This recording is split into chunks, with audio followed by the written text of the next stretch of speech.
Good morning दोस्तों, मैं आपका अपना अरुण गंगवार आप सभी का स्वागत करता हूं आपके अपने YouTube channel study with Biru में। आज हम बात करेंगे UP triple S C PET के बारे में। देखिए, UP triple S C PET का जो एग्ज़ाम होता है उसमें क्या होता है, इसमें नेगेटिव मार्किंग होती है और 100 नंबर का पेपर होता है। 100 अंकों का पेपर, 100 क्वेश्चन, यानी एक क्वेश्चन का 1 नंबर आपको दिया जाता है। नेगेटिव मार्किंग है, इसका मतलब क्या है, पहले तो कितनी है, तो 0.25 0.25। इसका मतलब क्या हुआ कि 1/4 नेगेटिव मार्किंग है, यानी 4 क्वेश्चन अगर आप गलत करते हो तो आपका जो एक सही क्वेश्चन है उसे भी कट कर दिया जाता है और फाइनली आपको 5 क्वेश्चन का लॉस होता है। ठीक है, ये होता है नेगेटिव मार्किंग। देखिए, अगर आप इस चैनल पे नए हैं तो प्लीज़ चैनल को लाइक कीजिए, शेयर कीजिए, सब्सक्राइब कीजिए और बिना टाइम ख़राब किए आज का पेपर हम आगे देखते हैं। पहला क्वेश्चन दिया हुआ है, भारत में शासन करने वाले दिए गए शासकों का काल क्रमानुसार सही क्रम क्या है। टाइमिंग के हिसाब से बताना है कि कौन सा पहले आया कौन सा बाद में। तो देखिए, हम क्या करेंगे, पहले तो हम इस तरीके के क्वेश्चन करने को लो, सबसे पहले हम ऑप्शन देखते हैं। तो देखिए, ऑप्शन में क्या है, पहला, तीसरा, चौथा और चौथा, यानी दूसरा नहीं है, यानी अकबर पहले नंबर पे नहीं हो सकते। ठीक है, क्लियर हुआ। अब इसके बाद देखिए, फोर्थ और फोर्थ, यानी इसमें भी पहले फोर्थ, इसमें भी पहले फोर्थ, यानी इन दोनों में से कोई भी एक हो सकता है, इसकी पॉसिबिलिटी ज़्यादा है। ठीक है, अब हम क्या करेंगे, अपने हिसाब से इन्हें पहले अरेंज करेंगे। अगर आपको नहीं पता तो आप इस तरीके से ट्राई करेंगे, और अगर आपको पता है तो आप सीधा सीधा कर ही लेंगे। इस आपको पता है कि सबसे पहले कौन सा वंश आया, गुलाम वंश आया दिल्ली डायनेस्टी के हिसाब से। गुलाम के बाद खिलजी, खिलजी के बाद तुगलक, तुगलक के बाद सैयद, सैयद के बाद लोधी। तो गुलाम वंश का शासक कौन था, तो इसमें जो इल्तुतमिश है ये गुलाम वंश का था। ये जो है अलाउद्दीन खिलजी, ये खिलजी वंश का था, यानी गुलाम वंश हो गया, खिलजी वंश हो गया। तो अरेंजमेंट देख लीजिए, सबसे पहले इल्तुतमिश आया था, फिर अलाउद्दीन, यानी कौन सा हमारा सही हो गया, फाइनली हमारा आंसर बी इज़ राइट। अगला देखिए, निम्न में से कौन से संत शिवाजी के समकालीन थे। संत पूछ रहा है, संत समकालीन थे किसके, शिवाजी के। तो जो संत तुकाराम थे वो शिवाजी के समकालीन थे। आगे देखिए, बंगाल के प्रथम गवर्नर जनरल, जो प्रथम गवर्नर जनरल हैं बहुत पूछे जाते हैं और बहुत कंफ्यूजिंग है। ठीक है, इसको आप वेरी इंपॉर्टेंट मान लीजिए, ये बहुत इंपॉर्टेंट है। ठीक है, इसका कौन सा ऑप्शन चाहिए तो बताइए आप, कंफ्यूज नहीं होना है, इसका ये वाला ऑप्शन बिल्कुल राइट है, लॉर्ड वॉरेन हेस्टिंग्स। ठीक है, जो फर्स्ट गवर्नर जनरल हैं वो कौन है, लॉर्ड वॉरेन हेस्टिंग्स। देखिए, अगला क्वेश्चन है हमारा फोर्थ क्वेश्चन, चरक संहिता। चरक संहिता किससे संबंधित है। तो देखिए, चरक संहिता किससे संबंधित है, चरक संहिता संबंधित है चिकित्सा से। तो देखिए, किस तरीके से आप इसे याद रख सकते हो, तो देखिए, चरक संहिता में पहला अल्फ़ाबेट क्या है, चा, और यहाँ पे भी पहला अल्फ़ाबेट क्या है, चा। ठीक है, तो आप चरक संहिता को चिकित्सा से याद रख सकते हो। इसके अलावा 2 पुस्तकें और भी हैं जो बहुत फेमस हैं, पूछी जाती हैं। एक तो है राज तरंगिणी, राज तरंगिणी या तरंगिनी। ठीक है, ये किसने लिखी थी, कलहड़ ने लिखी थी। और दूसरी पुस्तक कौन सी है जो बहुत फेमस है, वो है इंडिका, जो कि लिखी थी मेगास्थनीज ने। ठीक है, इंडिका, और इसे लिखने वाला कौन था, तो इसे लिखने वाला था मेगास्थनीज। ठीक है, मेगास्थनीज ने लिखी थी इंडिका, ये भी बहुत फेमस है।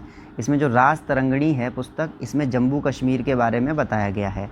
ठीक है, जम्मू कश्मीर के बारे में। आगे देखते हैं, भारत इनमें से कौन सा जोड़ा सही नहीं है। तो देखिए, इसमें 2 शब्दों का प्रयोग हुआ है, एक तो बीसी और एक हुआ है एडी। तो बीसी को क्या कहते हैं और एडी को क्या कहते हैं। जो बीसी है इसका मतलब होता है बिफोर क्राइस्ट। ठीक है, जो ईसा मसीह थे, जो क्राइस्ट थे, उनसे पहले के टाइम को बीसी मानते हैं। और जो एडी है, एडी का मतलब होता है एब्डोमिनी। ठीक है, इसको रोमन लैंग्वेज में एब्डोमिनी कहा जाता है, एब्डोमिनी के हिसाब से ये चलता है। जो एडी होता है वो चलता है आगे के लिए, वो चलता है आगे के लिए, और जो बीसी होता है वो चलता है पीछे के लिए। मतलब क्या हुआ, जैसे प्रेजेंट टाइम में कौन सा साल चल रहा है, 2022 चल रहा है। तो अगर हम एडी की बात करें तो अगला कौन सा साल आएगा, 2023 आएगा एडी के अकॉर्डिंग। ठीक है, अगर हम बात करें एडी के अकॉर्डिंग। और अगर हम बीसी के बात करेंगे तो अगला साल कौन सा आएगा? 2021 BC। ठीक है, ये एक्चुअल में आएगा नहीं, ये बस मैं आपको समझाने के लिए कह रहा हूँ, मतलब बता रहा हूँ कि जो BC होती है वो बैक में चलती है और जो AD होती है वो आगे के लिए चलती है। चलिए अब हम क्वेश्चन की बात करते हैं। देखिए पहला ऑप्शन है कि 261 BC में कलिंग युद्ध हुआ था, तो ये ऑप्शन बिल्कुल राइट है।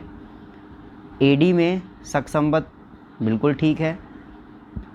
622 में मुस्लिम युग की शुरुआत हुई, ये भी बिल्कुल ठीक है। तो जब 3 ठीक हैं तो गलत कौन सा है? औरंगजेब वाला। अब देखिए औरंगजेब की मृत्यु यहाँ पे दी हुई है 1709 में, जबकि इन एक्चुअल औरंगजेब की मृत्यु कब हुई थी? तो 1707 में औरंगजेब की मृत्यु हुई थी। ठीक है, अगला क्वेश्चन देखिए हमारा। अगला क्वेश्चन है 6, ग्रैंड ओल्ड मैन किसे कहा जाता है? तो आप बताइए ग्रैंड ओल्ड मैन किसे कहा जाता है? चलिए ग्रैंड ओल्ड मैन जो है ये कहा जाता है दादा भाई नौरोजी को। दादा भाई नौरोजी के बारे में कुछ बातें बहुत फेमस हैं जो आपको जानना बहुत ज़रूरी है। जैसे दादा भाई नौरोजी हैं, क्वेश्चन आता है कि ब्रिटेन की संसद में पहुंचने वाले पहले भारतीय कौन थे? तो ब्रिटेन की संसद तक पहुंचने वाले पहले भारतीय कौन थे? दादा भाई नौरोजी। दूसरा, गदर पार्टी बहुत ही फेमस पार्टी थी, गदर पार्टी। गदर पार्टी की स्थापना भी किसने की थी? दादा भाई नौरोजी ने। ठीक है, आपको याद रखना है ये बात। आगे देखिए, एक चीज़ और याद रखना दादा भाई नौरोजी के बारे में, इन्होंने इंग्लैंड के फिन्सबरी से चुनाव लड़ा था। इंग्लैंड के फिन्सबरी, इन्होंने इंग्लैंड के फिन्सबरी से चुनाव लड़ा था और ब्रिटेन की संसद में पहुंचने वाले पहले भारतीय बने थे। वर्ष 1915 से 1916 में 2 होम रूल लीग शुरू हुए। कौन कौन था जिनकी अध्यक्षता में शुरू हुए? देखिए option number A is right, Annie Besant और लोकमान्य तिलक। ठीक है, एनी बेसेंट पहली विदेशी महिला थी जो कांग्रेस की अध्यक्ष रहीं और लोकमान्य तिलक भारतीय ही थे। आगे देखिए क्वेश्चन है, अरेंज करना है। ठीक है, ऑप्शन के हिसाब से, तो वही सिंपल प्रोसेस। अगर कुछ नहीं आता तो टाई कर लीजिए, यहाँ पे सेकंड है, यहाँ पे फोर्थ है, यहाँ पे 3 है, यानी यहाँ पे 3 है, यानी 2 बार 3-3 आया, यानी इन दोनों में से किसी एक की पॉसिबिलिटी ज़्यादा है, इन दोनों में से कोई एक ठीक होगा। पर कौन सा ठीक होगा ये अगर तुक्का लगाना है तो आपके लक पे डिपेंड करता है, और अगर आता है तो बहुत अच्छे से आएगा। देखिए आगे हम समझाने की कोशिश करते हैं आपको। देखिए ब्रह्म समाज, अगर ब्रह्म समाज की बात करें तो ब्रह्मा जी ने जो समाज बनाया उसमें क्या रखा था? राजा लोगों को रखा था। ठीक है, राजा लोगों को ब्रह्मा जी ने रखा था। तो इस तरीके से आप ब्रह्म समाज के लिए राजा राम मोहन राय को याद रख सकते हैं, पहली बात। दूसरी बात, रामकृष्ण मिशन। तो देखिए राम हो या कृष्ण हो, दोनों को हम क्या कहते हैं? स्वामी कहते हैं। राम हो या कृष्ण हो, दोनों को हम क्या कहते हैं? स्वामी कहते हैं। ठीक है, स्वामी विवेकानंद। ठीक है, स्वामी विवेकानंद कौन से? रामकृष्ण मिशन। अगला देखिए आर्य समाज। आर्य समाज में क्या आएगा? देखिए आर्य जो कौन थे? जो पुराने राजा महाराजा थे उन्हें आर्य कहते थे।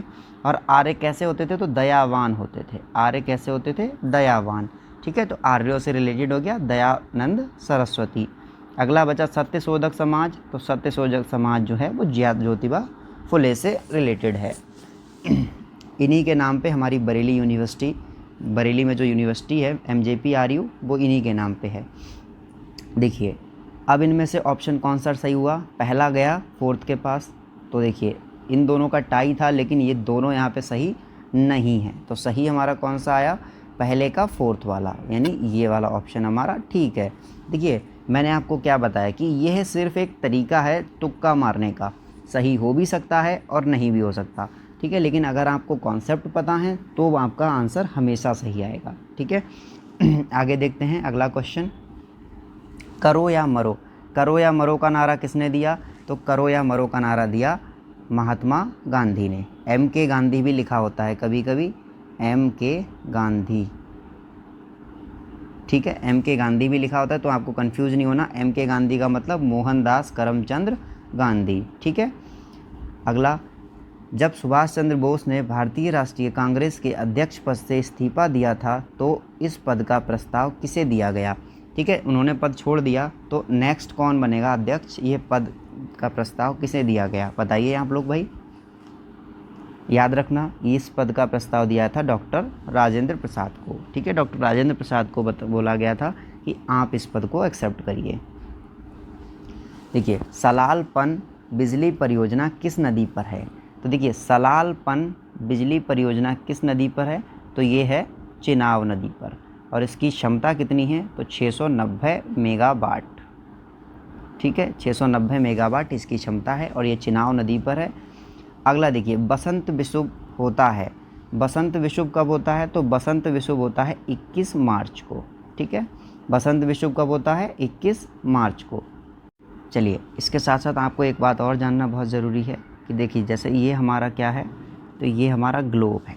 ठीक है, ग्लोब के बाद ये हमारी कौन सी लाइन है? तो ये हमारी इक्वेटर है, भूमध्य रेखा।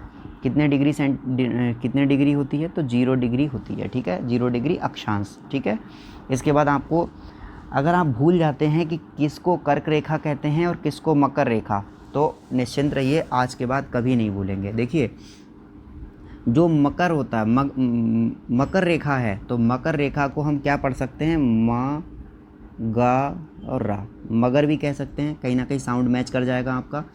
मगर का मतलब मगरमच्छ, और मगरमच्छ ज़मीन से कहाँ रहता है? नीचे या ऊपर? तो आप कहेंगे सर मगरमच्छ रहता है ज़मीन के नीचे। तो यानी ये अगर इक्वेटर को हम ज़मीन मान लें तो हमारा मगरमच्छ यहाँ कहीं होगा ज़मीन के नीचे। और जब एक रेखा फिक्स हो जाएगी तो आपको पता है जो दूसरी रेखा है वो अपने आप फिक्स हो जाएगी, यानी कर्क रेखा। यानी ये रेखा कौन सी है? कर्क रेखा। और ये रेखा कौन सी है? मकर रेखा। ठीक है, ये कितनी होती है? 23.5 साउथ, और ये 23.5 नॉर्थ। ठीक है, अब देखिए, डेट्स याद रखना बहुत ही इम्पॉर्टेंट है। किस दिन इस पर सीधी किरणें पड़ेंगी, किस दिन इस पर सीधी किरणें पड़ेंगी, और किस दिन इस पर सीधी किरणें पड़ेंगी। तो अगर हम बात करें कर्क रेखा पर, तो कर्क रेखा पर सूरज, जैसे सूरज ये यहाँ पे सन है, तो इस तरीके से सन की किरणें इन पे पड़ती हैं। तो किस दिन किस पर सीधी किरणें पड़ती हैं वो समझ लीजिए। बहुत पूछा जाता है कि क्वेश्चन इस तरीके से आता है कि किस दिन सूरज की सीधी किरणें कर्क रेखा पर गिरती हैं। तो कर्क रेखा पर सीधी किरणें गिरती हैं 21 जून को। आपको याद रखना है 21 जून, 21 जून को कर्क रेखा पर सीधी गिरती हैं। मकर रेखा पर कब गिरती हैं? तो मकर रेखा पर गिरती हैं 21 मार्च और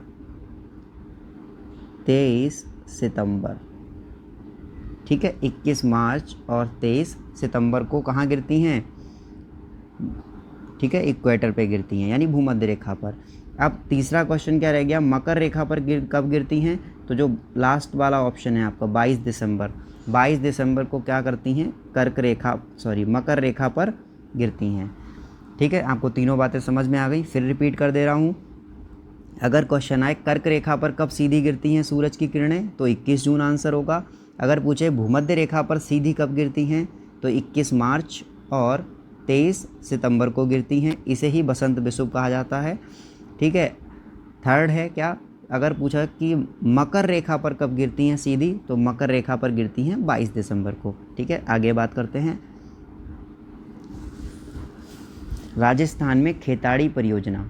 ठीक है, राजस्थान की जो खेताड़ी परियोजना है, अब हम इसके बाद बात करेंगे। पहली बात तो खेताड़ी परियोजना है कहाँ की? तो ये राजस्थान की है। और ये किस चीज़ से रिलेटेड है, कहाँ किस चीज़ का उत्पादन होता है? तो याद रखेंगे आपको, यहाँ पे किसका उत्पादन होता है? तो तांबे का उत्पादन होता है। अगला देखिए, काजीरंगा राष्ट्रीय उद्यान कहाँ पर है? तो काजीरंगा राष्ट्रीय उद्यान कहाँ पर है? तो ये एक सींग वाले गैंडे के लिए बहुत ही फेमस नेशनल पार्क है। और कहाँ पे है? तो ये असम के अंदर स्थित है। ठीक है, आपको याद रखना है। अगला क्वेश्चन देखिए, निम्न में से कौन सी हिमालयी नदी तंत्र की नदियाँ हैं? मतलब हिमालय का जो नदी तंत्र है उसकी नदियाँ हैं। तो आपको याद रखना है कि 3 नदी तंत्र हैं हमारे पास टोटल। पहला कौन सा है? गंगा नदी तंत्र। दूसरा कौन सा है? सिंधु नदी तंत्र। और तीसरा ब्रह्मपुत्र नदी तंत्र। ठीक है, तो एक तो कौन सा है? गंगा नदी तंत्र, और दूसरा ब्रह्मपुत्र नदी तंत्र, और तीसरा सिंधु नदी तंत्र। और अब देखिए इनमें से कौन कौन सी दी हैं? गंगा दिया है और ब्रह्मपुत्र, तो यही ऑप्शन हमारा राइट हो जाएगा। आगे देखिए, बैंक दर का क्या अर्थ है? बैंक दर का क्या मतलब, जैसे कि हम लोग पैसा लेने जाते हैं बैंक के पास।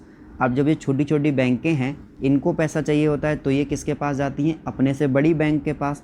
और अपने से बड़ी बैंक का मतलब केंद्रीय बैंक के पास, ठीक है, केंद्रीय बैंक के पास जाती हैं। अब वो केंद्रीय बैंक क्या करती है कि जैसे हमें ब्याज पे पैसा ये छोटी बैंकें देती हैं, वैसे ही इन छोटी छोटी बैंकों को जो केंद्रीय बैंक है वो पैसा देती है ब्याज पर। तो जो बड़ी बैंक है यानी जो सेंट्रल बैंक है, ठीक है, वो केंद्रीय छोटी छोटी बैंकों से जिस रेट पर पैसा देती है, जिस ब्याज दर पे पैसा देती है, उसे ही हम बैंक दर कहते हैं। ठीक है, हमारा डी ऑप्शन राइट है। आरबीआई का नगद कोषानुपात को घटा दें तो साख सर्जन पर क्या असर पड़ेगा। देखिए, कोषानुपात का मतलब अगर किसी चीज़ का जो जमा है पैसा है वो घटा दें, कम कर दें पैसा, तो चीज़ें क्या हो जाएंगी, सीधी सी बात है, महंगी हो जाएंगी। भाई अगर जो स्टोर पैसा है वो कम हो जाएगा तुम्हारे पास, तो चीज़ें आपको महंगी लगने ही लगेंगी। उसी तरीके से आप कुछ कुछ याद रख सकते हैं कि जो कोषानुपात को घटा दे तो जो साख सृजन है वो क्या हो जाएगा, बढ़ जाएगा। ठीक है,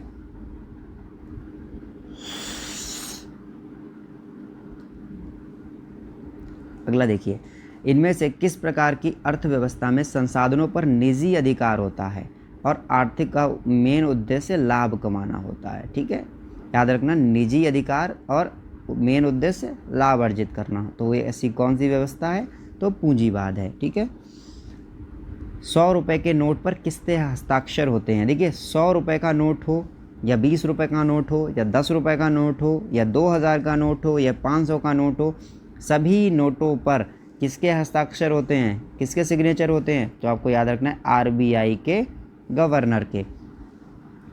तो मैं पूछूंगा आपसे कि क्या ऐसा भी कोई नोट है जिस पर आरबीआई के गवर्नर के हस्ताक्षर नहीं होते, तो आप जवाब देंगे यस सर, ऐसा भी एक नोट है जिस पर आरबीआई के गवर्नर के हस्ताक्षर नहीं होते। क्वेश्चन में क्या है, कौन सा ऐसा नोट है जिस पे हस्ताक्षर नहीं होते, तो आप कहेंगे सर 1 रुपये का नोट। जो 1 रुपये का नोट है इस पर आरबीआई के गवर्नर के हस्ताक्षर नहीं होते, तो किसके होते हैं, तो आपको याद रखना है जो वित्त सचिव होता है उसके होते हैं। ठीक है, वित्त मंत्री के नहीं होते, वित्त सचिव के होते हैं 1 रुपये के नोट पर। एग्ज़ाम देने जाने से पहले आप ध्यान रखना, जितने भी नोट हैं आप उन्हें अच्छे से पढ़ के जाना। नोट के बारे में पढ़ने का मतलब ये है कि कौन सा नोट कौन जारी करता है, किस नोट पे कौन सा सिंबल बना है। जैसे अगर हम बात करें 500 का नोट, तो 500 के नोट पे क्या, 500 के नोट पे लाल किले का सिंबल बना हुआ है, लाल किला बना हुआ है। अगर हम 2000 के नोट की बात करें तो मंगलयान बना हुआ है। ठीक है, इस तरीके से आप सभी नोटों को पढ़ के जाइए एक बार। अगला क्वेश्चन देखते हैं, फीमा। फीमा क्या है, तो फीमा जो है उसकी फुल फॉर्म है, इनमें से चारों ऑप्शन है, बतानी है आपको। तो देखिए, इसका सही ऑप्शन है आपका option number B, foreign exchange management act. ये क्या है, ये फीमा की फुल फॉर्म है। अगला क्वेश्चन देखिए, भारत के संविधान में जन स्वास्थ्य एवं स्वच्छता किसमें शामिल है। जन स्वास्थ्य एवं स्वच्छता, देखिए जन स्वास्थ्य एवं स्वच्छता जो है, जो अब तक किस सूची का विषय है, तो ये राज्य सूची का विषय है। फिलहाल कोविड में कहा गया कि इसको राज्य सूची से निकालकर समवर्ती सूची में डाल दीजिए, लेकिन फ़िलहाल अभी ऐसा कोई कानून नहीं बना है, तो अभी इसका आंसर राज्य सूची ही रहेगा। ठीक है, भारत में पंचायती राज व्यवस्था किसके अंतर्गत रखी गई है। पंचायती राज्य व्यवस्था, जो पंचायती राज्य व्यवस्था है वो डीपीएसपी के अंतर्गत रखी गई है। डीपीएसपी का मतलब राज्य के नीति निर्देशक तत्व। ठीक है, मूल अधिकारों की बात करें तो टोटल मूल अधिकार कितने थे, पहले 7 थे, लेकिन अब वर्तमान में कितने रह गए हैं, 6 रह गए हैं। कौन सा एक मूल अधिकार कम हो गया है, तो आप कहेंगे सर संपत्ति का अधिकार जो है वो हटा दिया गया है। संपत्ति के अधिकार को हटा दिया गया 44वें संशोधन के द्वारा। ठीक है, जो 44वां संविधान संशोधन हुआ था 1978 में, उसके द्वारा संपत्ति के अधिकार को हटा दिया गया। ठीक है, और उसको कैसा अधिकार बना दिया गया, कानूनी अधिकार। अगला है मौलिक कर्तव्य। मौलिक कर्तव्य पहले कितने थे, 10 थे, लेकिन अब वर्तमान में कितने हो गए हैं, तो अब हो गए हैं 11। ठीक है, मौलिक कर्तव्य पहले कितने थे, 10, अब कितने हो गए हैं, 11। शिक्षा का अधिकार शिक्षा का अधिकार एक मौलिक अधिकार है जो कि संबंधित है। देखिए, ये बहुत ही ज़्यादा इम्पॉर्टेंट क्वेश्चन है, हर बार पूछा जाता है शिक्षा के अधिकार से रिलेटेड। जो शिक्षा का अधिकार है ये एक मौलिक अधिकार है और ये 86वें संशोधन द्वारा 86वां संशोधन कब हुआ था? 2002 में। ठीक है, 86वां संविधान संशोधन 2002 में हुआ, जिसके द्वारा शिक्षा के अधिकार को मौलिक अधिकार बना दिया गया और ये आर्टिकल 21A में जोड़ा गया। ठीक है, आपको याद रखना है। निम्न में से किसने संविधान सभा में उद्देश्य प्रस्ताव दिया? जो उद्देश्य प्रस्ताव है इसे ही नेहरू रिपोर्ट भी कहा जाता है। जो उद्देश्य प्रस्ताव है इसे क्या कहते हैं? इसे ही नेहरू रिपोर्ट भी कहते हैं। ठीक है, जब नेहरू रिपोर्ट कहते हैं तो इसका मतलब किसने दिया होगा? जवाहरलाल नेहरू ने। आगे देखिए, भारतीय संविधान के किस अनुच्छेद में अल्पसंख्यकों के हितों की बात की गई है? ठीक है, तो अल्पसंख्यकों के हितों की बात किस में की गई है? तो आपको याद रखना है जो आर्टिकल 29 है इसमें बात की गई है अल्पसंख्यकों के हितों की। जो आर्टिकल 21 है ये है प्राण और दैहिक स्वतंत्रता के बारे में है। आर्टिकल 24 जो है ये बालाश्रम वगैरह को मना करता है कि हाँ बच्चे जो है उनको ऐसे किसी काम में ना लगाया जाए जहाँ पे उसकी जान का जोखिम हो। ठीक है, या फिर 18 साल से कम उम्र के बच्चों को काम में ना लगाया जाए। आगे देखिए, ठोस चालक में धारावाहक होते हैं। ठीक है, चालक चाहे कैसा भी हो उसमें जो इलेक्ट्रिसिटी होगी, जो इलेक्ट्रिक करंट होगा या इस तरीके से कुछ भी होगा तो वो किससे बहेगा? तो वो मुक्त इलेक्ट्रॉनों की वजह से बहता है। ठीक है, जो आवेश होते हैं मुक्त इलेक्ट्रॉन, ठीक है, इनकी वजह से ही जो धारा होती है वो बहती है। ठीक है, आपको याद रखना है। प्रकाश वर्ष किसके मापन की एक इकाई है? तो याद रखना है जो प्रकाश वर्ष है इसमें जो वर्ष शब्द है इससे कंफ्यूज नहीं होना है। ये टाइमिंग के लिए नहीं है, ये डिस्टेंस का है, दूरी का मात्रक है। और इसमें बताती क्या है? तो ये प्रकाश वर्ष का मतलब होता है कि निर्वात में जो लाइट है, वो जो प्रकाश है वो कितनी डिस्टेंस कवर करता है। मतलब एक वर्ष में निर्वात में प्रकाश द्वारा चली गई दूरी। ठीक है, कंफ्यूज नहीं होना है, ध्वनि नहीं होती है, किसके द्वारा चलता है? प्रकाश। ठीक है, निर्वात में एक वर्ष में चली गई दूरी। ठीक है, ऑप्शन नंबर सी, एक वर्ष में निर्वात में प्रकाश द्वारा चली गई दूरी ही क्या कहलाती है? एक प्रकाश वर्ष कहलाती है। अगला अगला क्वेश्चन देखिए, ब्लीचिंग पाउडर, ये भी इम्पॉर्टेंट है। ब्लीचिंग पाउडर का रासायनिक नाम क्या है? ठीक है, रासायनिक नाम इनमें से हैं, 4 ऑप्शन है, बताने हैं आपको। तो जो ब्लीचिंग पाउडर का रासायनिक नाम है वो है कैल्शियम ऑक्सीक्लोराइड। ठीक है, क्या है? कैल्शियम ऑक्सीक्लोराइड, आपको याद रखना है। नेक्स्ट क्वेश्चन देखिए, अब हमारे मैथ के क्वेश्चन स्टार्ट हो गए हैं। ठीक है, 18 कैरेट सोने में खरे सोने का प्रतिशत क्या है? तो देखिए आपको पता ही होगा कि जो सोना होता है, गोल्ड होता है, वो कितने कैरेट का होता है? तो आप कहोगे सर 24 कैरेट का। ठीक है, और ये दिया कितना है? 18 कैरेट का।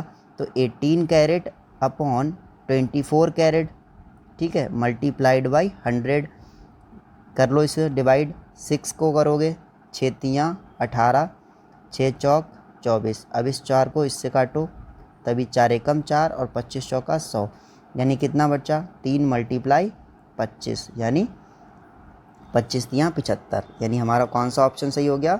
ये वाला option, option number B is right. ठीक है, अब नेक्स्ट क्वेश्चन देखेंगे हम। नेक्स्ट क्वेश्चन में क्या है? ये नहीं है सही। ठीक है, ये सही है, 75 वाला सही है। संतरे को बहुतायत में होता है।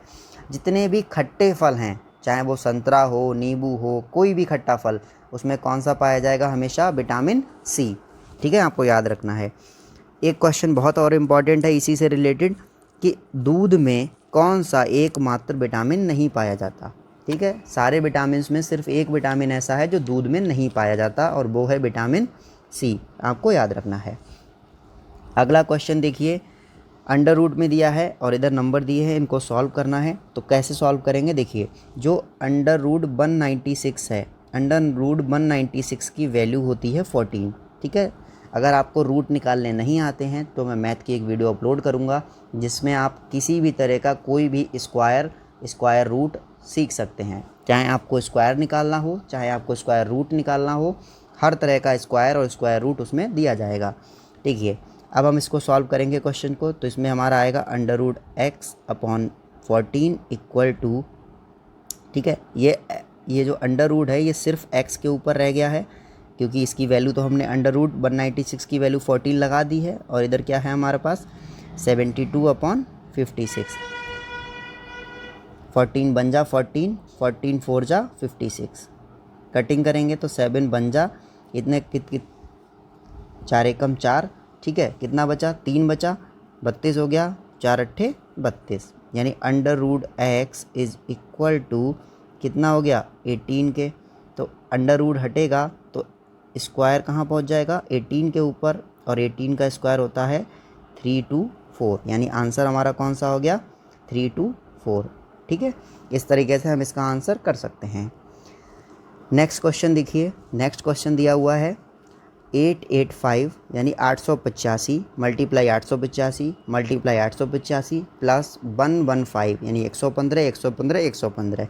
इसको सबसे पहले तो हम सिंप्लीफाई करेंगे, ये किस तरह से लिखा हुआ है, ठीक है, सिंप्लीफाई करेंगे तो ये क्वेश्चन हमारा कुछ इस तरीके से बन जाएगा 885 की पावर 3 प्लस 115 की पावर 3 अपॉन, नीचे को सॉल्व करेंगे तभी आएगा 885 की पावर स्क्वायर प्लस 115 की पावर 2 माइनस 115 मल्टीप्लाई 885। देखिए मल्टीप्लाई में आप इधर उधर कर सकते हैं, 885 मल्टीप्लाई 115 भी लिख सकते हैं, कोई दिक्कत नहीं है। अब देखिए जो ऊपर लिखा हुआ है ये एक आइडेंटिटी की तरह है, एक आइडेंटिटी होती है ए क्यू प्लस बी क्यू, और इसको सॉल्व कैसे करते हैं तो इसका जब एक्सपेंशन करते हैं तो लिखते हैं a प्लस बी, इसके बाद a square plus B square minus A B, ये इसको खोल के लिखते हैं, ठीक है, ओपन करते हैं।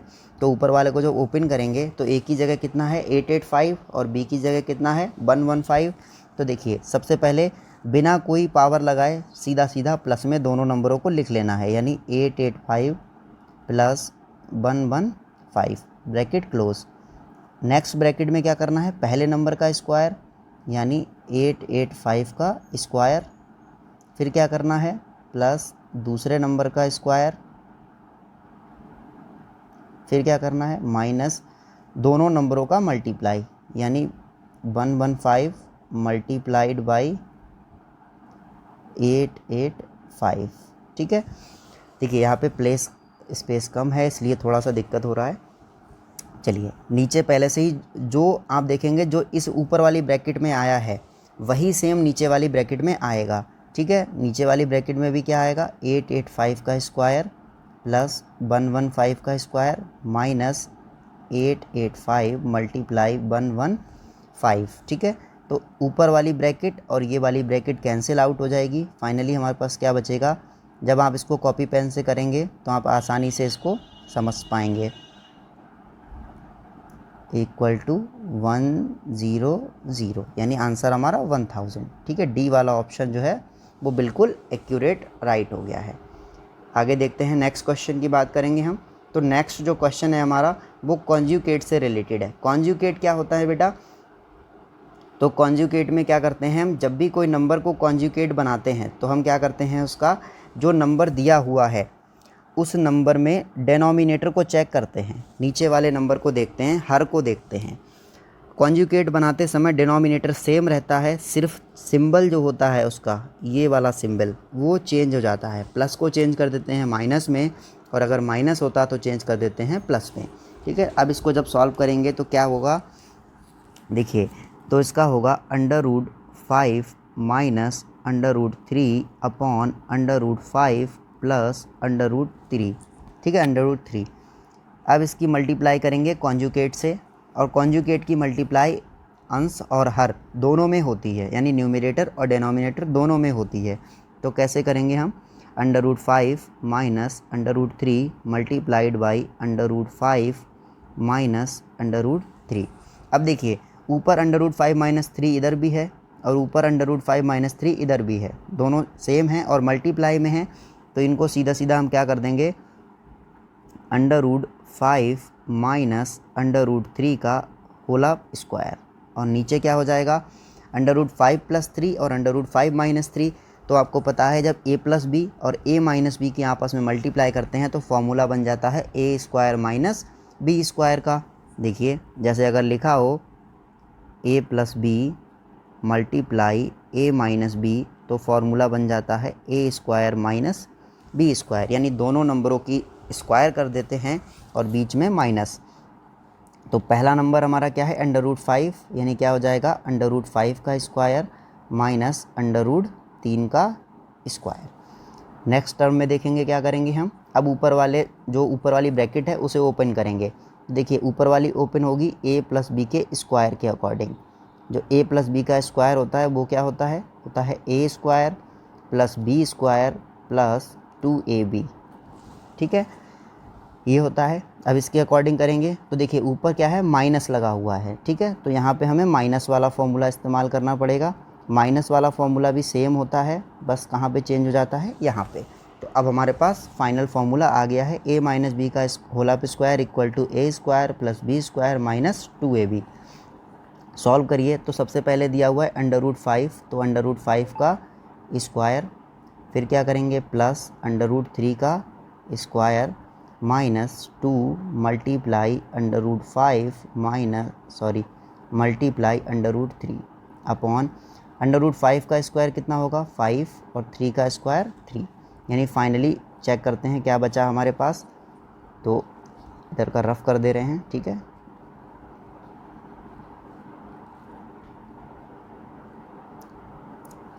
ठीक है, इधर करते हैं आगे का क्वेश्चंस। देखिए जब ऊपर वाले 5 का अंडर रूट 5 है उसका स्क्वायर करेंगे तो कितना बचेगा 5, 3 का स्क्वायर है कितना बचेगा 3 बचेगा, माइनस 2 की जगह माइनस 2 रहेगा, और अंडर रूट में मल्टीप्लाई है तो दोनों की आपस में मल्टीप्लाई हो जाएगी, यानी 5 3 जा 15 अपॉन 2 पहले से ही आ गया नीचे, 5 में से 3 माइनस करोगे 2 बचेगा। अब ऊपर देखिए 5 और 3 कितना हो जाएगा 8 माइनस 2 अंडर रूट 15 अपॉन 2। अब देखिए ऊपर से 2 को क्या करना है, हमें कैरी ले लेना है। ठीक है, कॉमन ले लेंगे, तभी क्या बचेगा 4 माइनस अंडर रूट 15 अपॉन 2। इस 2 से इस 2 को कैंसिल कर देंगे, यानी आंसर हमारा क्या आ जाएगा 4 माइनस अंडर रूट 15। अब 4 माइनस अंडर रूट 15 किस में आ रहा है, इस वाले ऑप्शन में, यानी option number B is right answer. ठीक है, आगे देखते हैं नेक्स्ट क्वेश्चन। देखिए नेक्स्ट क्वेश्चन है, एक टीवी सेट का मूल्य है जो पहले 30% जिसको घटाया गया है। ठीक है, और फिर क्या हुआ, बिक्री 20% बढ़ गई।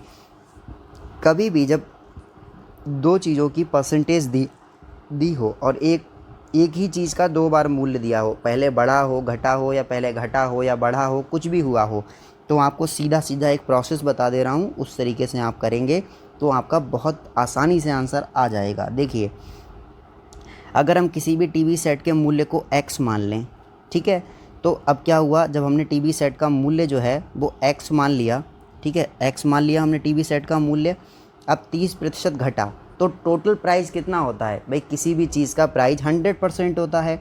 अब 30% उसमें तो घटा दिया तो प्राइस कितना बचा, तो आप कहोगे सर प्राइस बचा 70%, यानी 70/100। क्लियर हुआ। नेक्स्ट स्टेप देखिए, बिक्री में 20% बढ़ गया, फिर वही बात याद करिए कि टोटल कितना होता है 100%, अब 20% बढ़ गया तो बढ़ने के बाद कितना हो जाएगा, 100 में 20 ऐड कर दो, 120/100।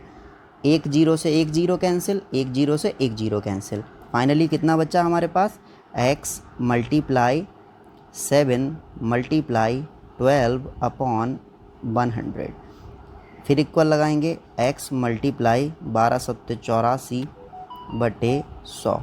ठीक है, अब देखिए अब क्या है, आंसर हमारा बिल्कुल सामने है। देखिए अब क्या करेंगे, जो 100 है उसमें से, इस नीचे वाले 100 में से इसको माइनस कर देंगे तो कितना आएगा, तो देखिए नीचे वाला टोटल प्राइस है और ऊपर वाला निकल के आया है, तो कितना निकल के आया है 84।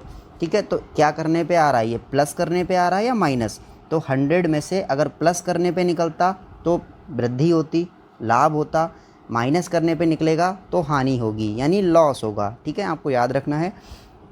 तो जब इनका माइनस करेंगे तो 100 माइनस 84 इक्वल टू 16। ठीक है, या फिर आप इस तरीके से भी समझ सकते हैं कि जो अंश है उसमें से माइनस करेंगे हर को, जो बचेगा वही हमारा आंसर निकलेगा। तो आंसर क्या निकला, माइनस का 16, यानी आंसर हमारा कितना हो गया 16। और माइनस क्या शो कर रहा है यहाँ पे, घटना या बढ़ना, तो आपको पता है माइनस जो है वो डिक्रीज शो करता है, हानि शो करता है। तो यानी आंसर हमारा क्या हो जाएगा, माइनस का 60%, यानी 16 जो है घट रहा है। ठीक है, आगे देखते हैं नेक्स्ट क्वेश्चन। 4 खिलाड़ियों की औसत आयु 18.5 वर्ष है। ठीक है, 18.5 जो साल के हैं 4 खिलाड़ी। यहाँ पे खिलाड़ी कितने हैं, 4।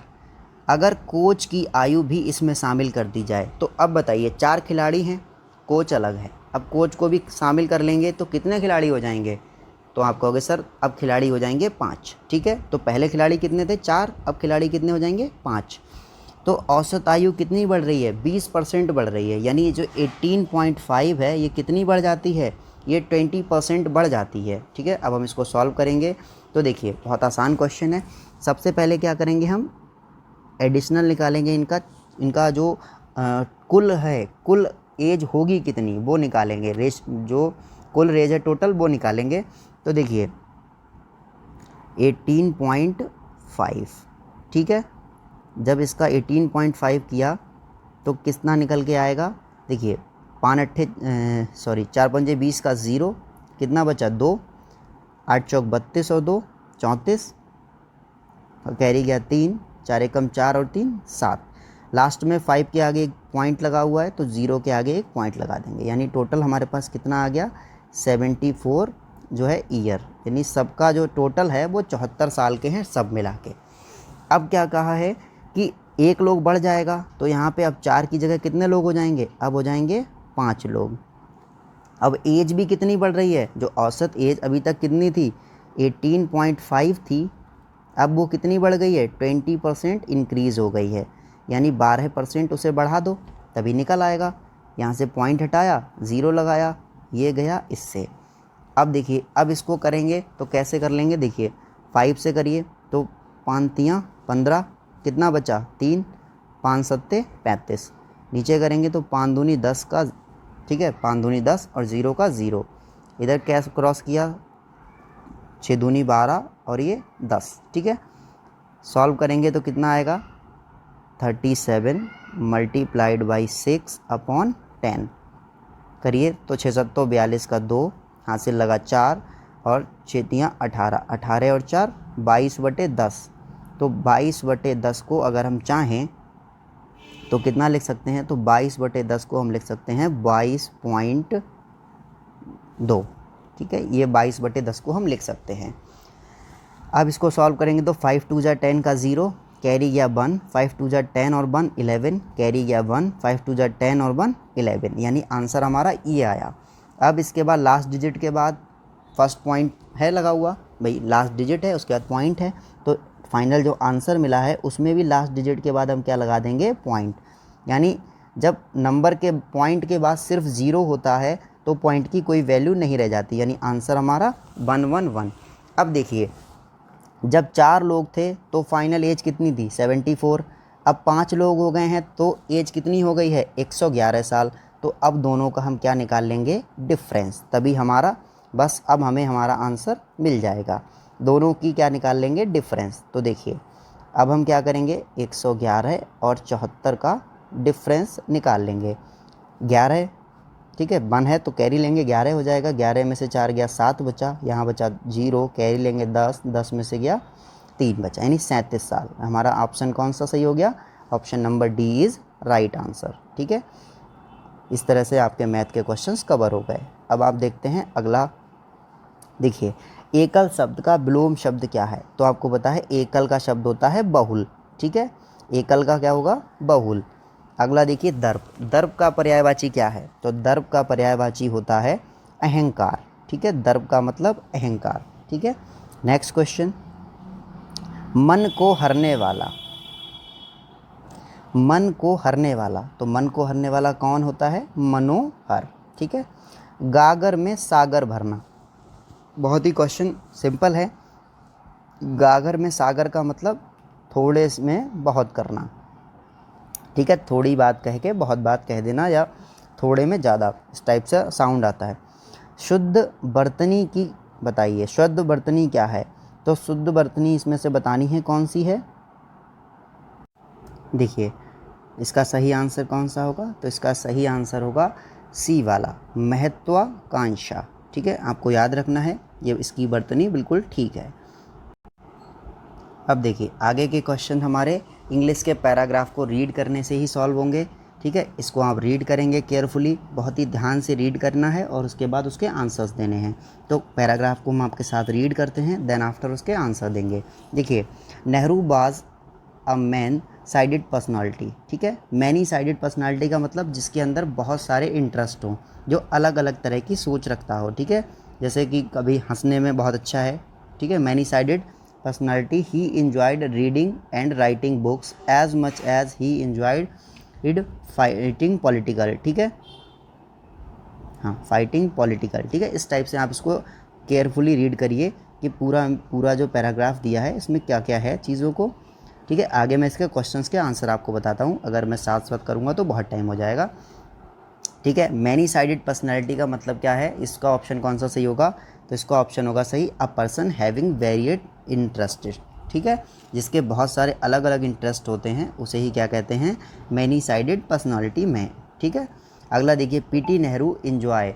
ठीक है, पीटी नेहरू इंजॉयड का ऑप्शन आएगा option number D, doing all these and much more. ठीक है, इसके बाद देखिए नेक्स्ट क्वेश्चन है, इसका ऑप्शन क्या है, which of the following statement reflects PT Nehru's point of view. ठीक है, कौन सा जो स्टेटमेंट है वो पीटी नेहरू के पॉइंट ऑफ व्यू को बता रहा है। तो इसमें ऑप्शन सही कौन सा है, आप उसको केयरफुली पढ़ के बता सकते हैं आसानी से। इसमें सी वाला जो है सही है option, science and humanism are equal important. ठीक है, दोनों की बराबर वैल्यू है। नेक्स्ट क्वेश्चन है हमारा, give synonyms for the following famous. ठीक है, फेमस का साइनोनेम बताना है, तो फेमस का साइनोनेम होता है पॉपुलर। ठीक है, फेमस का साइनोनेम होता है पॉपुलर। नेक्स्ट है हमारा, give antonym of the following transparent. Antonym बताना है, तो एंटोनेम होता है इसका ये वाला, सी वाला इसका सही ऑप्शन है, ऑपक्यू बोलते हैं इसको। ठीक है, नेक्स्ट क्वेश्चन, ये आ गए हमारे रीजनिंग से रिलेटेड क्वेश्चन। ठीक है, रीजनिंग में क्या है, तो देखिए, पक्षी विज्ञान पक्षी से संबंधित है, तो नृ विज्ञान किससे संबंधित है, तो नृ विज्ञान जो है वो मानव से संबंधित होता है। आपको याद रखना है, जो नृ विज्ञान है वो मानव से संबंधित है। उस शब्द का सही चयन कीजिए जो समूह के बाकी शब्दों से मेल नहीं खाता, मतलब ये अलग है, उसका चयन करना है। ठीक है, तो वो कौन सा शब्द है, तो देखिए, दही, मक्खन, तेल और पनीर। तो देखिए, दूध से दही बनता है, दूध से मक्खन और दूध से पनीर, लेकिन तेल दूध से नहीं बनता, तो सही ऑप्शन हमारा तेल। नेक्स्ट क्वेश्चन हमारा, कि यदि किसी कूट को, ठीक है, इस कूट को इस लैंग्वेज में लिखा जाता है, तो इसमें बताना है कौन सा ट्रिक लगेगा। तो देखिए, इसमें क्या है हमारा, तो पहले देखते हैं क्या है इसमें, प्रोडक्शन को लिखा जा रहा है। तो देखिए, इसको अरेंज करना होता है, तो इसको हम कैसे अरेंज करते हैं, PRODUCTION।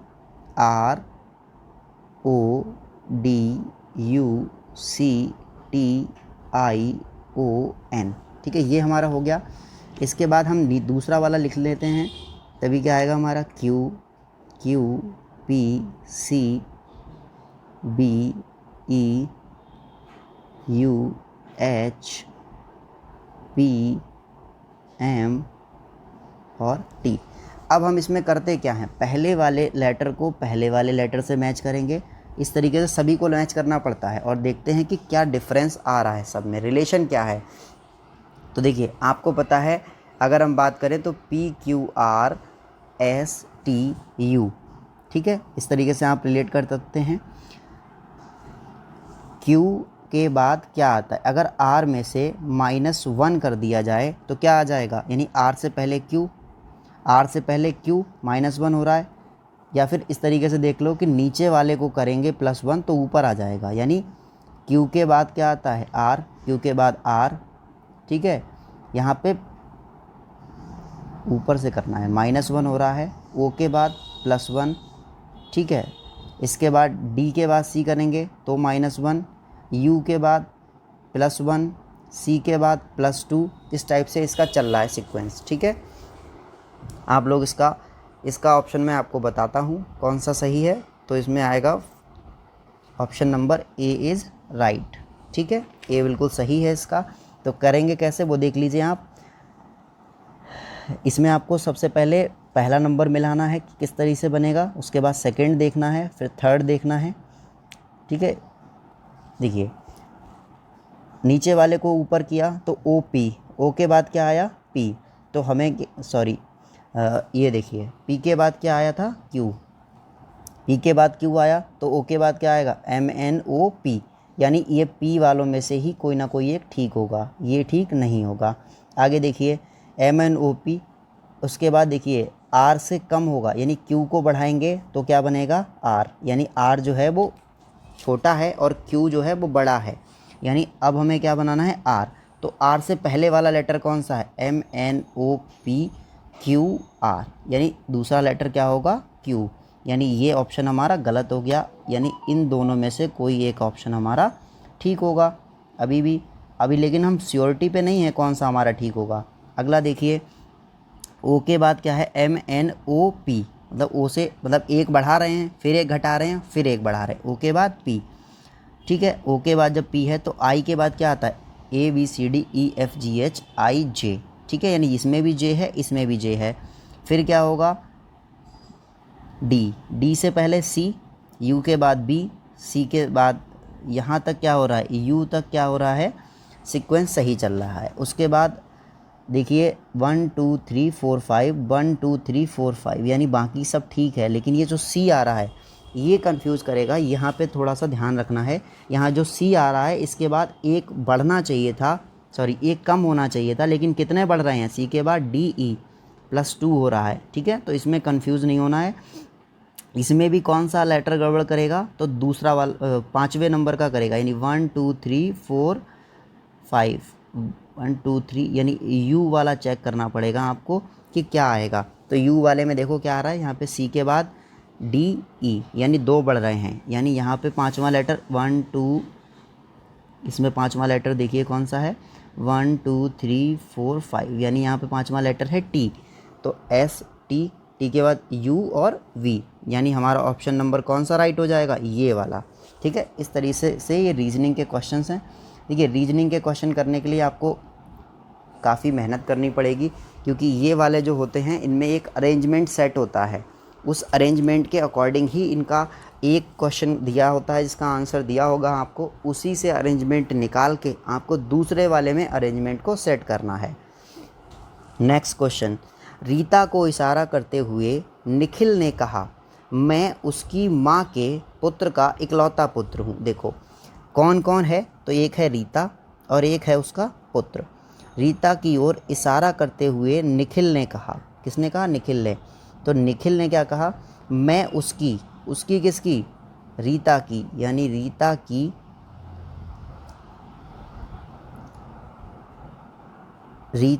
माँ, तो रीता की माँ यानी ऊपर वाला रीता की माँ का, मैं उसकी माँ के पुत्र का, सॉरी उसकी माँ के पुत्र यानी उसका भाई, ठीक है, उसकी माँ के पुत्र का इकलौता पुत्र हूँ, पुत्र का इकलौता पुत्र हूँ, ठीक है। तो रीता निखिल से किस तरह से संबंधित है, तो देखिए ये माँ हो गई दोनों की, भाई ये रीता की भी माँ है और ये उस लड़के की भी माँ है, तो ये कौन हो गई, ये माँ हो गई, ये कौन हो गई रीता, और ये उस लड़के के पिताजी, और ये दोनों आपस में जब एक ही माँ के हैं तो ये क्या हो गए दोनों भाई बहन।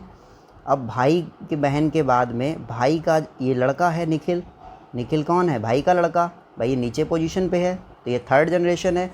ये जो है निखिल इसके भाई का लड़का है, तो भाई का लड़का कौन होता है, तो इन दोनों में कौन सा रिलेशन हो जाएगा बुआ और भतीजे का।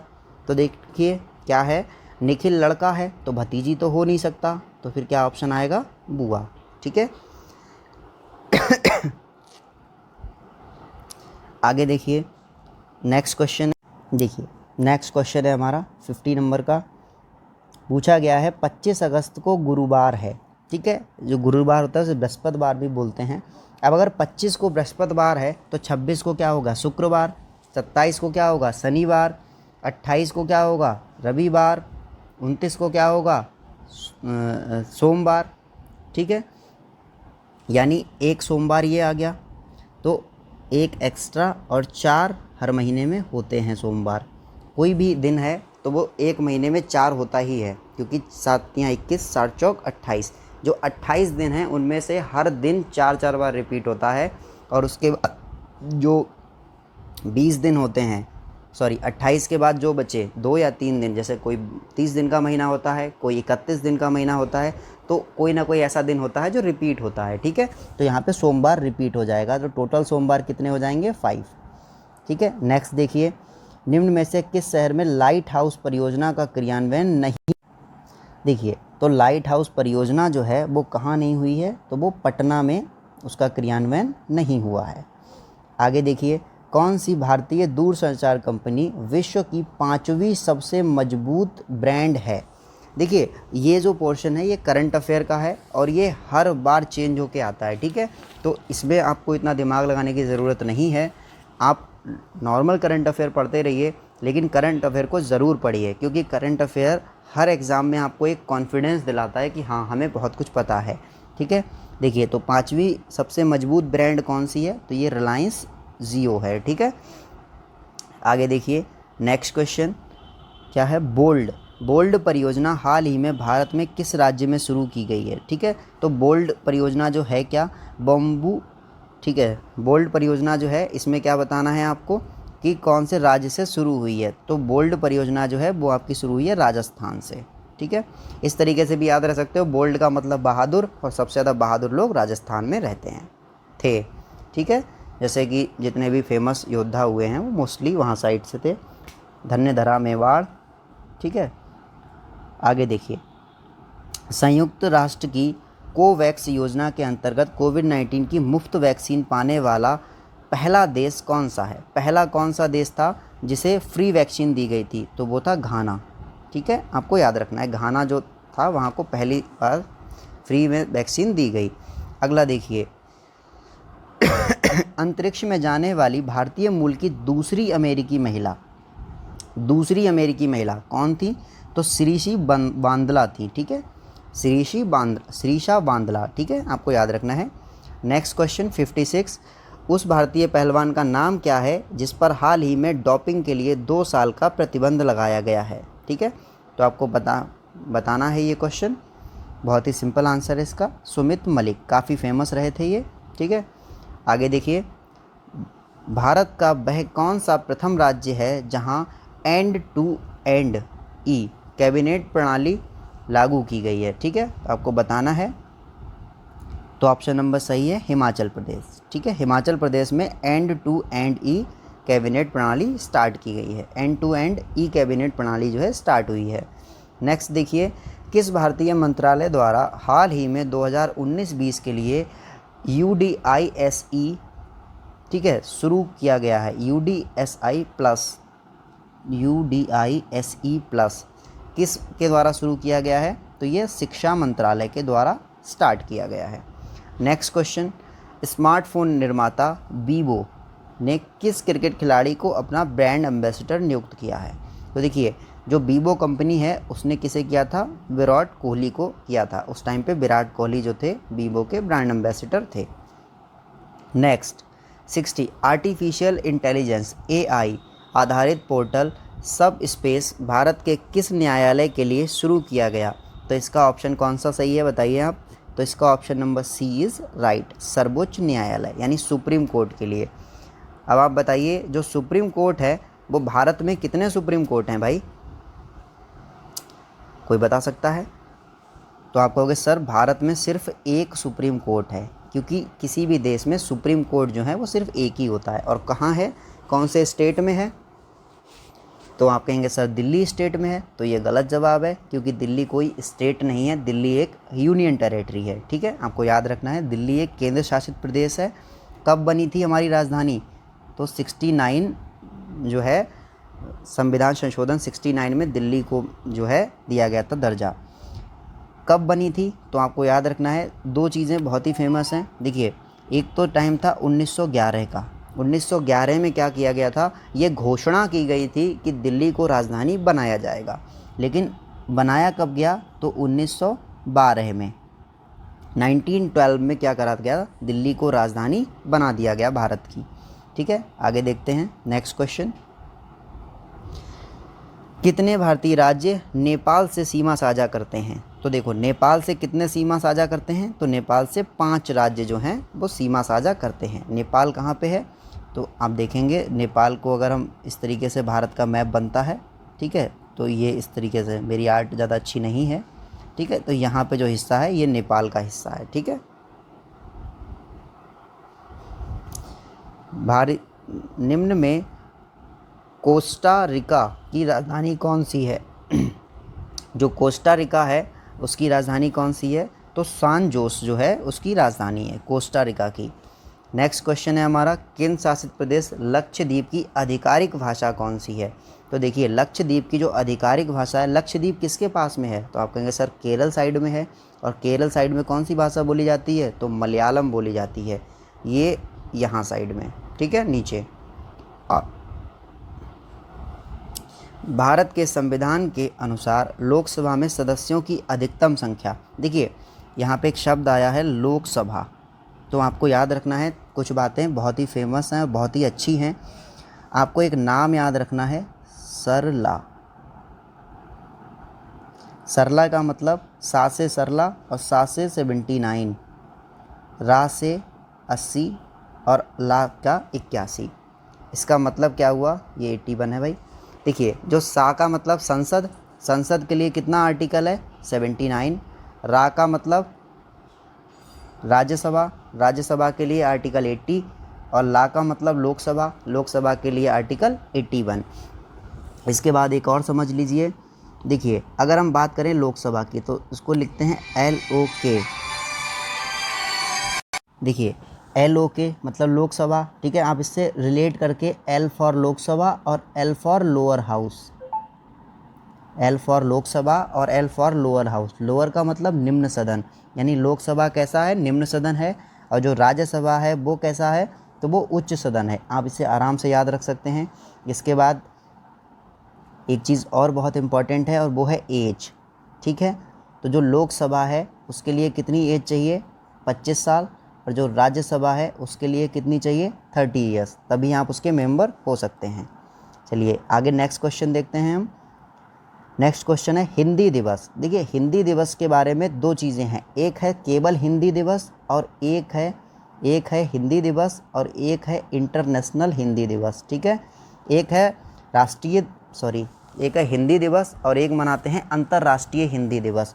तो जो हिंदी दिवस है वो मनाते हैं 14 सितंबर को और जो अंतर्राष्ट्रीय हिंदी दिवस है वो मनाते हैं 10 जनवरी को।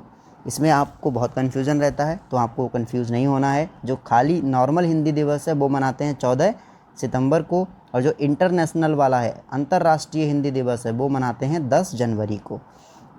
इनमें से कौन सा देश सार्क का सदस्य नहीं है? कतई जहर क्वेश्चन है ये, सार्क का सदस्य नहीं है। इसमें जब भी ये क्वेश्चन दिया होगा एग्ज़ाम में तो आपको जो सार्क के सदस्य हैं वो तो पढ़ने ही पढ़ने हैं, लेकिन अगर आप कुछ भी भूल जाएं और सार्क का सदस्य पूछा जाए तो हमेशा यही पूछा जाएगा कि सार्क का सदस्य नहीं है। बिल्कुल रटा हुआ क्वेश्चन है ये वाला आयोग को, ठीक है, सदस्य नहीं है। और नहीं वाले में हमेशा कौन सा ऑप्शन आएगा? तो आपको याद रखना है जो म्यांमार है ये इसका आंसर सही है। म्यांमार जो है सार्क का सदस्य नहीं है। हर बार पूछा जाता है, कहीं ना कहीं हर एग्ज़ाम में मिलता है ये, और इसका ऑप्शन भी यही ठीक होता है हर बार। निम्न में से किस स्थान पर अजंता और एलोरा की गुफाएं हैं? तो देखिए अजंता और एलोरा आपको पता है कहाँ हैं? तो महाराष्ट्र, और महाराष्ट्र में कहाँ? औरंगाबाद में, ठीक है, महाराष्ट्र के औरंगाबाद में। आगे देखिए ओणम। ओणम किस भारतीय राज्य या केंद्र शासित प्रदेश का सांस्कृतिक उत्सव है? तो देखिए ओणम में बहुत कन्फ्यूजन रहता है कि तमिलनाडु का है या केरल का है, ठीक है। कर्नाटक वाले में तो बहुत कम कन्फ्यूजन रहता है, सबसे ज़्यादा कन्फ्यूजन रहता है इन दोनों के बीच कि तमिलनाडु का है या केरल का। तो हमेशा आप याद रखिए ओके। जो भी नया नया इंग्लिश बोलना सीखता है वो धड़ाधड़ बोलता है ओके, हर बात में ओके ओके। ओके का मतलब ओ फॉर ओणम, ठीक है, ओ फॉर ओणम और के फॉर केरल, ठीक है, यानी ओके, सब ओके है, ठीक है। ओणम का सही आंसर हमारा क्या हो गया? केरल। तो आपको आज के बाद कन्फ्यूज़न नहीं होगा। नेक्स्ट देखिए सूर्य के सबसे नज़दीक कौन सा ग्रह है? तो देखिए सूर्य के सबसे नज़दीक की अगर हम बात करें तो हम पढ़ते हैं बुध, शुक्र, पृथ्वी, मंगल, बृहस्पति, शनि, अरुण, वरुण। तो सबसे पहले कौन सा आया? सूर्य के पास आया बुध। ठीक है, सूर्य के पास सबसे कौन सा ग्रह है? बुध है। नेक्स्ट क्वेश्चन 70 नंबर, ये भी बहुत इंपॉर्टेंट है और बहुत ही फेमस क्वेश्चन है, अक्सर एग्जाम्स में पूछा जाता है। नोबेल पुरस्कार जीतने वाले पहले एशियाई कौन थे? पहले एशियाई कौन थे, मतलब एशिया में, भारत में नहीं, एशिया में कौन थे जिन्होंने पहला नोबेल जीता था? तो कौन थे? रविंद्रनाथ टैगोर। कब मिला था? तो आपको याद रखना है 1813 में मिला था। किसके लिए मिला था? तो आपको याद रखना है साहित्य के लिए मिला था। किसके लिए? साहित्य के लिए। और साहित्य में भी किसके लिए? तो गीतांजलि इनकी पुस्तक थी, उसके लिए मिला था इन्हें। ठीक है, आपको याद रखना है। नोबेल पुरस्कार किसकी याद में दिया जाता है? तो सन अल्फ्रेड नोबेल की याद में दिया जाता है। कितने क्षेत्रों में दिया जाता है? तो 6 क्षेत्रों में दिया जाता है। ठीक है, आगे देखते हैं।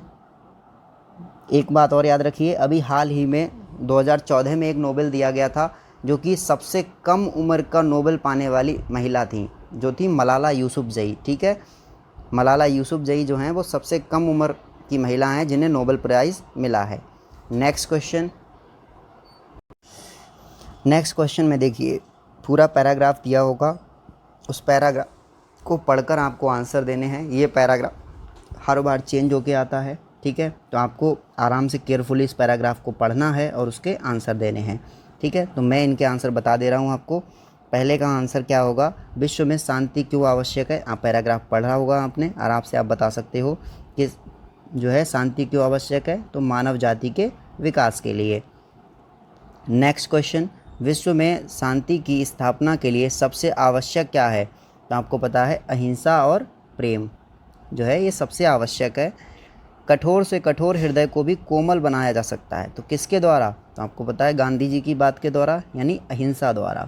ठीक है, अगला, किसी भी राष्ट्र में स्वर्णिम युग के प्रमुख तत्व हैं। स्वर्णिम युग कब कहेंगे? ठीक है, तो स्वर्णिम युग का मतलब है वहाँ पे सुख हो, शांति हो और वहाँ पे रचनात्मक कार्य होते हों। ठीक है, नितांत शब्द का उपयुक्त पर्याय क्या है? तो नितांत का मतलब होता है बिल्कुल।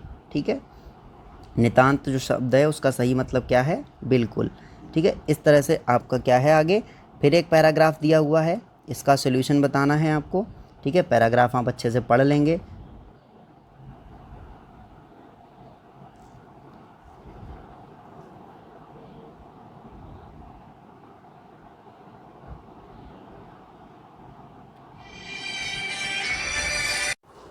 चलिए, आप लोगों ने पैराग्राफ पढ़ लिया होगा। अगर पैराग्राफ ना पढ़ पाया हो तो आप वीडियो को पॉज करके पैराग्राफ पढ़ सकते हैं। आगे देखिए, हम इससे रिलेटेड क्वेश्चंस के आपको आंसर बता रहे हैं। देखिए, पहला क्वेश्चन है, मानव विज्ञान की सबसे बड़ी शक्ति इसलिए कही गई है क्योंकि इसके बल से मनुष्य क्या करता है? तो प्रकृति और प्राणी जगत का सिरमौर है, यानी option number B is right. Next, वैज्ञानिक चिंतन पद्धति में मनुष्य का सबसे बड़ा उपकार यह है कि उसे मुक्ति मिली है। किससे मुक्ति मिली है? तो जो भ्रमपूर्ण रूढ़िवादिता विचारधाराएं चली आ रही हैं, यानी बहुत पहले से ऐसी विचारधाराएं चली आ रही हैं जो समाज को डुबा रही हैं, बेकार कर रही हैं, तो उनसे मुक्ति मिल गई है। ठीक है, अगला देखिए 68वां नंबर है, 78वां नंबर है क्वेश्चन, विश्व के परिवारवत लगने का प्रमुख कारण क्या है? तो जो विश्व के परिवारवत लगने का प्रमुख कारण है वो है यातायात संचार साधनों का विकास। ठीक है, इसका मतलब क्या हुआ? इसका मतलब ये है कि पूरे विश्व में सब कुछ ये लगने लगा है कि जैसे अपने परिवार में ही हो, मतलब आसपास ही हो, कि अगर किसी को किसी की याद आ रही है तो वो उसे कॉल कर सकता है, उससे मिलने जा सकता है। ठीक है, इस टाइप से आप आसानी से। और पहले क्या होता था कि काफ़ी टाइम हो जाता था, लोगों को हालचाल ही नहीं मिलते थे कि कौन ज़िंदा है, कौन ख़त्म हो गया, बहुत सारी बातें हैं। ठीक है, आगे देखिए, हस्तामलक शब्द से अभिप्रेत है। हस्तामलक का क्या मतलब है? तो हस्तामलक का मतलब होता है स्पष्ट और अनायास बोध। ठीक है, स्पष्ट और अनायास बोधगम्य। अगला देखिए क्वेश्चन नंबर 80 क्या है? वैज्ञानिक चिंतन पदबंध से आशय क्या है? तो वैज्ञानिक चिंतन पदबंध से आशय है स्वस्थ एवं संतुलित चिंतन से। ठीक है, आज की वीडियो में बस इतना ही। अगर वीडियो अच्छी लगी हो तो प्लीज़ लाइक कीजिए, शेयर कीजिए, सब्सक्राइब कीजिए। बाकी हमारे साथ बने रहिए। उम्मीद करता हूँ आप सब स्वस्थ होंगे, अच्छे होंगे और इसी तरीके से हंसते मुस्कुराते रहिए। बहुत बहुत धन्यवाद।